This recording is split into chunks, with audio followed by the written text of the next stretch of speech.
Yo, yo, yo, good morning, good afternoon, and good evening. So, 2.0 is here, and if you know what that means, oh, I need to click on the game. Okay, I'm actually recording. I don't want to accidentally not record this. That means, well, new nameless honor. I want to see if there's anything new here. I don't think there's going to be any new light cones. No. But one thing I do want to check before I start doing polls is I'm pretty sure they said that new light cones will be available from here. So let's see enter the forgotten. what's new. Let's check them out, because I'll be honest, I'm really curious. So we have ourselves an abundance light cone. Increase the wearer's break effect by 24%. After using basic attack, restore HP to the wearer by an amount equal to 2% of the max HP plus 800. That's actually pretty damn good. Just for the wearer, be able to heal for 2% plus 800 is not a tiny amount for an abundance character. For most abundance characters, anyways. Then we have a harmony one. After the wearer uses a certain type of ability such as basic attack, skill, or ultimate, all allies gain childishness, which increases allies' damage for the same type of ability as used by the wearer by 12%. Childishness only takes effect for the most recent type of ability the wearer used and cannot be stacked. Okay. So let's say you have a harmony, like King Yun, for example, uses her skill. Then all allies gain increased skill damage, or when King Yun uses her basic attack, all allies get basic attack damage. That's actually pretty dang cool. Boy, be good. The cat's being ornery behind me. Let's check out this one. Hunt. Increase the wearer's attack by 12%. When the wearer lands a crit hit on an enemy, gain 1 stack of good fortune. They can be stacked up to 4 times. Every stack of good fortune increases the wearer's crit damage by 8%. Good fortune will be removed at the end of the wearer's turn. So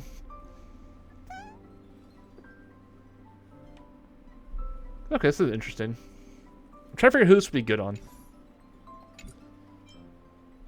I believe this is the destruction one, right? Okay. So what if this is implying that Sam, when he releases, will be a destruction character? When the wearer's cumulative HP loss during one attack exceeds 25% of their max HP, or if the amount of their own HP consumed at one time is greater than 25% of their max HP, immediately heal the wearer for 15% of the max HP, and at the same time increase the damage they deal by 25% for 2 turns. So the effect can only be triggered once every 3 turns. Yeah, this was actually, I think, really good. Yeah, I actually really like this. I might run this on Clara. And we have this one. Preservation. Increase the wearer's effect resistance by 12%. For every 100 defense the wearer has, increase the wearer's damage dealt by 0.8% up to a maximum of 32%. At max, that is 20%. So yeah, this is the preservation version of the erudition light cone that increases by damage dealt by energy cost. That's actually pretty nice. Erudition, increase the wearer's attack by 16%. When the wearer uses an attack and at least 2 attacked enemies have corresponding weaknesses, the wearer's crit damage is increased by 20%, lasting for 2 turns. Okay, I can see it's being useful in Pure Fiction. And finally, for the new light cones, we have... It's showtime. Nihility, which is important because I'm playing for Black Swan today. When the wearer inflicts a debuff on an enemy, gain a stack of Trick. Every stack of Trick increases the wearer's damage dealt by 6%, stacking up to 3 times. This effect lasts for 1 turn. When the wearer's effect hit rate is 80% or higher, increase attack by 20%. That's pretty decent, actually. Not too bad. I'll be honest, I think out of all of these, my favorite is the Destruction one. Let me know what your favorite one is down in the comments below. But let's go through and claim those 10 passes. Yeah, find it in here somewhere. Here you go, Gift of Odyssey. Yeah, I have a lot of gems saved up. I'm currently at 119 tickets, 2,800 gems. Got all this cleared away. And it's time to start pulling for Black Swan. Getting Gwenhyfin would be nice because that is another very heavy status-based character. I already plan on pairing her with Sampo. But let's get underway, pulling until either I run out of summons or I get Black Swan. Let's go.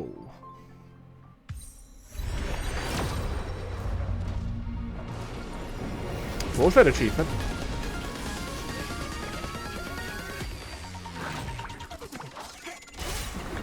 What? How much pity did I have?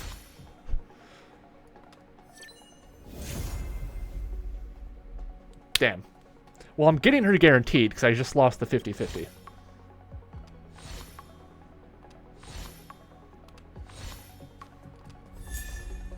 I will not complain about a Gwenhyfin.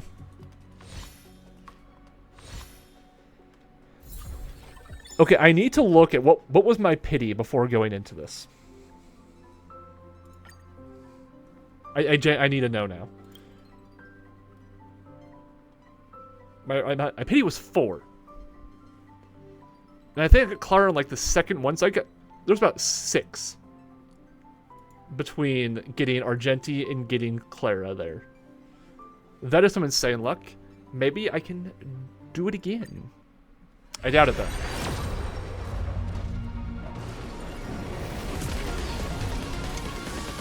That was I did not expect that. But I know I have enough summons to go completely to hard pity and still have gems left over. So I'm getting Black Swan this video. It's guaranteed. The question is, how many summons is it going to take? And how many Gwenhyfin Eidolons am I going to get is the real question. Misha, I'll be honest, I didn't really care about getting Misha because I don't like his anim. I just find him kind of goofy. I don't really like him. I'll use him because this count needs an ice DPS. That's not Yangxing. I don't like Yangxing. I think he's not very good. On to another. This is basically this. It's the third 10 pull, but it's kind of the second 10 pull into the pity.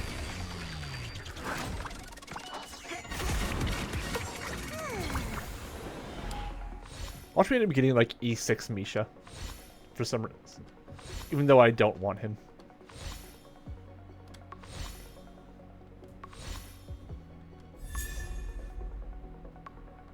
You know, I think I just spoke it into existence, I'll be honest.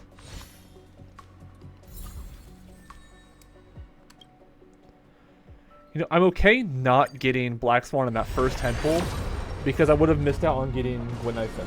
My cats are wrestling in the background now. Shy, come here. Don't pick on your brother. He doesn't like playing like you do. Okay. My cat was just picking on her brother. You're ornery, aren't you?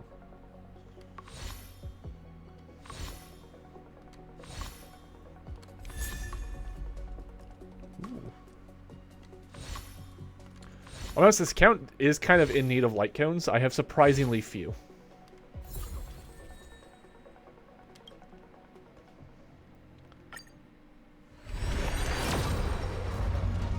How... Come on. I know there's a way to tell if it's going to be a 5-star or not before this pops up. I just can never see it. I know I need to look for something rainbow somewhere. I can't see it. I think I'm just colorblind or something. I don't know. I'll not complain about Ting Yun Eidolons because she is very, very nice. Very, very good.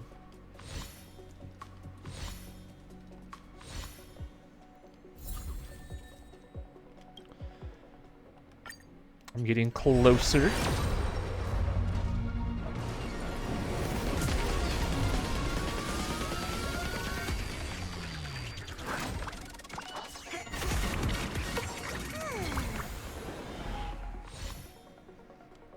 Now what 4-star? Watch me Misha again. No? Planetary Rendezvous.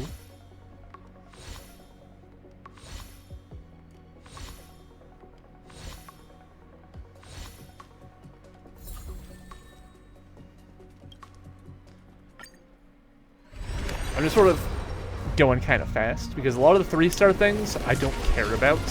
I know you don't care about the 3-star light cones either. The only things that matter are the 4 stars and the 5 stars. Like, no one cares about Hidden Shadow. We all have a million of these. Misha. So that was early enough into the 10 pool that I'm likely to get a second 4-star. Let's see. See if I get another Misha.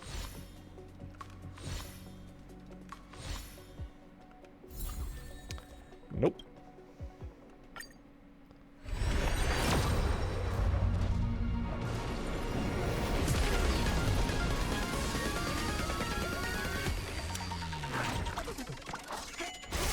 Okay.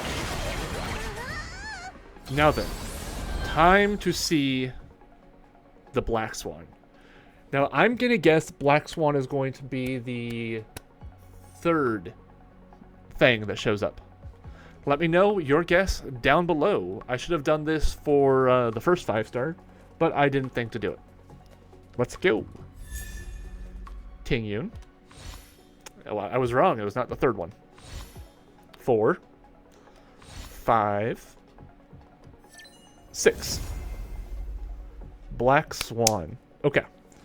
Now, one thing I always do when pulling a new 5-star is going through and reading their abilities and sort of looking at everything, as well as looking at all the Eidolons I got. Because I'll be honest, I don't look at Eidolons unless I have them. I don't read ahead on the Eidolons. I like them to be a surprise. So, first of all, we got Gwenhyphen. I already know what Gwenhyphen does, so I'm sure everyone does because she's been out for a while. But the new boy. Let's read his abilities. Basic attack. Just scales off attack. Nothing special. Talents. For every 1 skill point allies consume, Misha's next ultimate delivers 1 more hit per action, and Misha generates 1 energy. Okay, let's read his ultimate then. Has 3 hits per action by default. First, uses 1 hit to deal ice damage equal to 36% of Misha's attack, that will scale, to a single enemy. Then, the rest of the hits deal ice damage equal to a percent of Misha's attack to a single random enemy. Just before each hit lands, there is a 12% base chance to freeze the target, lasting for 1 turn. While frozen, enemy targets cannot take actions, and at the start of their turn, they receive additional ice damage equal to 18% of their attack. The ultimate can possess up to 10 hits per action. After ultimate is used, its hits per action will be reset to the default level. And the hits are increased by skill point consumption. So it means he pairs pretty nicely with Xing Shui and Embittered Lune. So that's interesting. Skill. Increase the hits per action for Nisha's next ultimate by 1. Deals ice damage equal to a percent of his attack to a single target, and ice damage equal to percent of their attack to adjacent targets. Okay. I remember their technique kind of like freezes time or something like that. Let's look at his Eidolons I got. So I got the first 2, right? Yes. When using the ultimate for every enemy on the field, additionally increase the hits per action the ultimate by 1 to a maximum of 5. So it increases the maximum hits from 10 to 15. That's actually a pretty decent increase because it's about potentially a 50% damage increase to his ults. That's pretty strong. The one thing I look forward to? And before each hit of the ultimate of lands, there's a 24% base chance of reducing the target's defense by 6. Okay, Misha's pretty strong. A 16% defense defense shred is pretty nice. And that's almost guaranteed. Well, yes, it's a 24% base chance. Up, of course. But that's up to 15 chances of triggering. That's really strong. Okay. Now, last thing I want to check, because his ultimate seems kind of is pretty important. The attack scaling goes up by 2% per level. At level 10, that'll probably be, if I'm doing my math about right, about 50-ish percent. Around 50. Yeah. So that's a potentially about 500% attack value. That's... Misha has potential to be really strong. Now when you look at his major traces, before the first hit lands, increase the base chance of freezing the target by 80%. Pretty good. When using ultimate, increase the effect hit rate by 60%, lasting until the end of the current ultimate action. That's also really good. That just increases the chance of the freezing and increases the chance of the defense shred. So again, very good.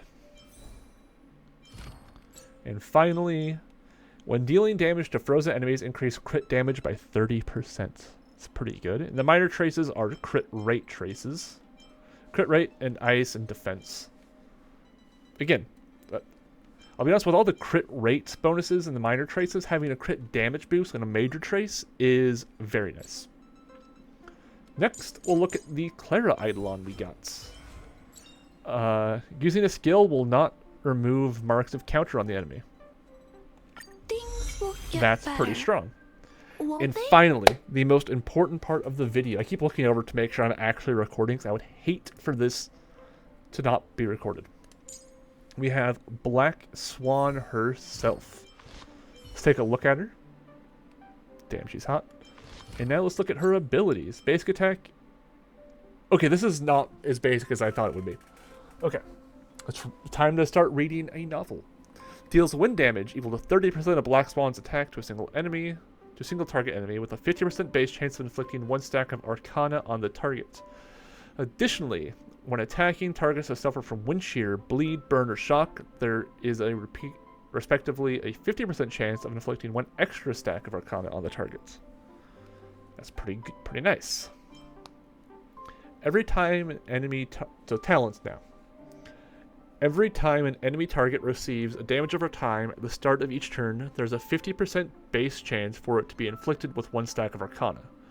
While afflicted with Arcana, enemy targets receive wind damage over time equal to 96% of Black Swan's attack at the start of each turn. Each stack of Arcana increases its damage multiplier by 4.8%, then Arcana resets to 1 stack. Arcana can stack up to 50 times. Only when Arcana causes damage at the start of an enemy's target turn, Black Swan triggers an additional effect based on the number of Arcana stacks inflicted on targets. When there are 3 or more Arcana stacks, deals wind damage over time equal to 72% of Black Swan's attack to adjacent targets, with a 50% base chance of inflicting Arcana on adjacent targets. When there are 7 or more Arcana stacks, enables the current damage over time dealt this time to ignore 20% of the target's defense and adjacent target's defense. That is a novel. But by the gist of it, damage over time, do more.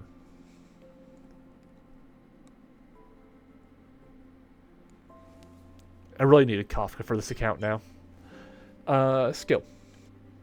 Deals damage over time. Deals wind damage equal to 42% of her attack to a single target and adjacent targets. At the same time, there's a 100% base chance of inflicting a stack of Arcana on the target enemy and the adjacent enemies. Additionally, there's a 100% base chance of reducing the defense of the target enemy and adjacent allies by 14.8%, lasting for 3 turns, and that scales by about 0.6% per level, so it's going to be like 21%-ish at max rank.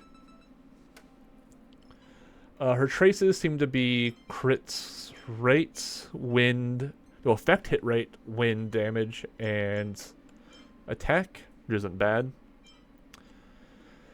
Okay, and finally, her major traces.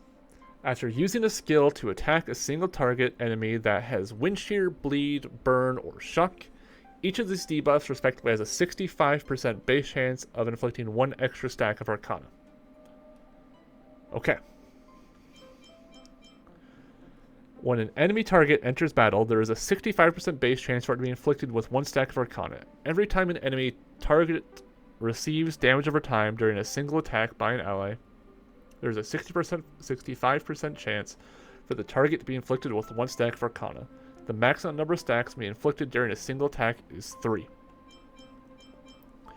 Increase this unit's damage by an amount equal to 60% of their effect hit rate, up to a maximum damage increase of 72%. Okay, has been a lot of reading, but Black Swan seems very, very strong. I am looking forward to using her, and I'll be honest, because this account...